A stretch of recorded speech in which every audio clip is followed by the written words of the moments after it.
अस्सलाम वालेकुम। Chahat Fateh Ali Khan all the way from London, दिल की गहराइयों से आप सबको अस्सलाम वालेकुम all the way from Bahawalpur. तो कैसे हैं आप? ठीक ठाक है? आपको मेरे चेहरे की खुशी से पता लग ही रहा होगा। अल्हम्दुलिल्लाह I have cleared my interview. देखो वे कितना आ रही है इंग्लिश। नहीं आइट्स दे शशके, समझते हो फिर? तो भाईजान कल मैंने आपको बताया था कि मेरा इंटरव्यू है। अल्हम्दुलिल्लाह मेरा इंटरव्यू क्लियर हो गया। मुझे कल ही मेल आ गई थी, फिर मैंने कहा कि आज मैं आपको वो व्लॉग बनाऊँ और बता दूँ डिटेल वगैरह। तो जी बड़ा मज़ेदार हुआ था, बड़ा भैया है कि मैंने आपको कल ही बता दिया था। आज अल्हम्दुलिल्लाह क्लियर हो गया। मुझे यूनिवर्सिटी की तरफ से मेल आई है जिन्होंने मुझे कहा है कि आपने क्लियर कर लिया इंटरव्यू और अब आप क्या कहते हैं काज के लिए अप्लाई कर सकते हैं। काज दरअसल क्या है? काज वो है जी बैंक स्टेटमेंट के बाद हम यूनिवर्सिटी को देते हैं, तो उस यूनिवर्सिटी उसके बाद फिर हमें काज देती है कोई 5-7 दिनों बाद। फिर हम अम्बेसी को वो काज देते हैं जहां से हमारा वीज़ा लगता है। तो ये वाली चीज़ें थी जिसमें मैंने क्लियर किया। अब मैं आपको बताऊंगा कि मुझसे क्वेश्चंस क्या हुए और वो क्या। सबसे पहले मैं आपको दिखाता हूँ कि मैं वाकई क्लियर कर लिया, मैं झूठ नहीं मार रहा। ए देखो भाईजान, ए मैनू आई है। ओहो कितने गई? ये देखें, ये मुझे वो मेल आई है जिसमें उन्होंने मुझे कहा है कि आप काज के लिए अप्लाई कर सकते हैं। रिक्वेस्ट अ काज, ये देखें, ये आपको नज़र आ रही है। उसके बाद अगली इन्होंने जो मुझे मेल की है वो मेल भी मैं आपको दिखा दूं, जिसमें इन्होंने मुझे कहा है कि आपने इंटरव्यू पास कर लिया है। असंभव, असंभव, असंभव। ये देखें जी, बड़ी क्लियरली नज़र आ रही है कि dear student Mohammad Usama Farooq applicant, ये वो फलाना ढिमकाना, ये स्टडी अब्रॉड अप्लाई। ये वही है यूनिवर्सिटी की तरफ से ही मुझे मेल आई है जिन्होंने इन्हें मुझे किया you have pass your interview. तो अब मैं आप लोगों को यही बताऊंगा कि मैंने किस तरह पास किया, क्या मामला थे, क्या क्वेश्चंस थे और क्या उन्होंने मुझसे पूछा और क्या मैंने उन्हें बताया, या जो भी मामला थे।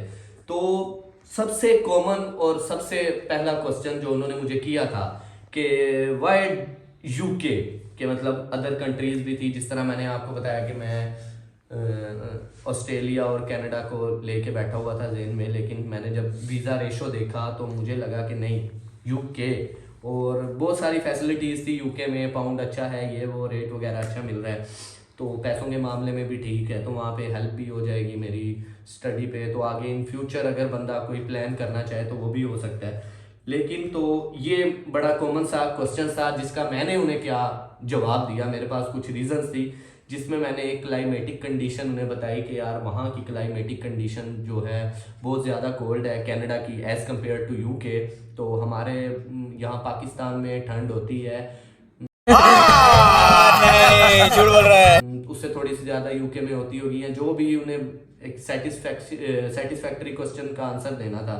उसके बाद मैंने उन्हें ये वीज़ा रेशो बताया कि ऑस्ट्रेलिया और कनाडा में वीज़ा रेशो जो है ऑस्ट्रेलिया में आई थिंक 60 समथिंग है और कनाडा में 31% है as compared to UK. But UK जो है वो 98% वीज़ा रेशो है एक्सेप्टेंस उसकी। तो ये एक मेरे पास बहुत बड़ा ऐड था।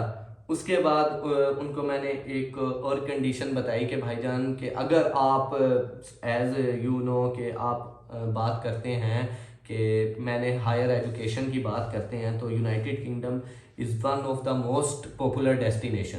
तो ये मेरे जहन में आया, मैंने ये उन्हें बता दिया कि सबसे ज़बरदस्त है। फिर उसके बाद मैंने उन्हें बताया मल्टी कल्चरल कंट्री है, वहाँ पे डिफरेंट कंट्रीज से आते हैं। आई थिंक जो मेरी यूनिवर्सिटी है ना वो 100+ कंट्रीज से इंटरनेशनल स्टूडेंट एक्सेप्ट करती है हर साल। तो ये भी एक बहुत बड़ा एक था। फिर उन्होंने मुझे कहा ठीक हो गया, तो वाई दिस यूनिवर्सिटी, आपने और क्यों नहीं अप्लाई किया? तो मैंने और भी अप्लाई किया था। मैंने बताया यूनिवर्सिटी ऑफ चेस्टर से मुझे आया हुआ था, हडर्सफील्ड से आया हुआ था, उसके बाद सेल्फोर्ड से मुझे आया हुआ था। तो मैंने उन्हें ये चीज़ें बताई। फिर उन्होंने कहा वाई दिस रीज़न। तो रीज़न में ये था कि एक जो मैंने पहले BBA किया हुआ है, ये रीज़न है, और दूसरी रीज़न है मैंने जो कोर्स सेलेक्ट करना था MSc इंटरनेशनल बिजनेस, तो वो उनमें नहीं था, उन यूनिवर्सिटीज़ में नहीं था। किसी में क्या कहते हैं इंटरनेशनल बिजनेस था, इंटरनेशनल बिजनेस नहीं था, प्रोजेक्ट मैनेजमेंट था, कोई इस तरह के थे, सप्लाई चेन्स वगैरह इस तरह के उनके कोर्स थे। और उसके बाद मॉड्यूल्स जो कि सूटेबल, जिसमें मैंने 3-4 मॉड्यूल आई थिंक पढ़े भी हुए हैं बीबीए में, तो वो सबसे ज़्यादा मुझे अट्रैक्ट कर रहे थे। तो मैंने उन्हें ये बताया, तो उन्होंने क्या, वाई दिस कोर्स, ये कोर्स क्यों? ये भी फिर मैंने बताया मुझे बिजनेस में इंटरेस्ट है। नहीं, झूठ बोल रहा है। मैंने वही रीजन दी कि लास्ट में बीबीए किया हुआ है, तो ये मेरा सबसे पहले है कि मैं चाहता हूँ कि अगर मैं एक वैसे ऑलरेडी बिजनेस कर रहा हूँ एक अमेजोन का, तो अगर मैं कोई भी, मेरा फार्मिंग का भी बिजनेस है अल्हम्दुलिल्लाह, अपनी ज़मीन है, तो वही है कि अगर मैं वो फार्मिंग को भी अपनी क्रॉप्स या अपनी वेजिटेबल्स ग्रो करके एक इंटरनेशनल तौर पे मैं उनको सप्लाई करता हूँ या एक्सपोर्ट करता हूँ, तो वो मुझे देखनी पड़ेगी कि क्या स्ट्रेटजीज हैं, क्या कंपनीज करती हैं जिस तरह के। फिर उन्होंने मुझसे और भी 2-3 क्वेश्चन पूछे कि भाई आपकी फैमिली बैकग्राउंड क्या है, क्या पैसे किस तरह आ रहे हैं फाइनेंशियली, कहीं से लिए हैं या नहीं।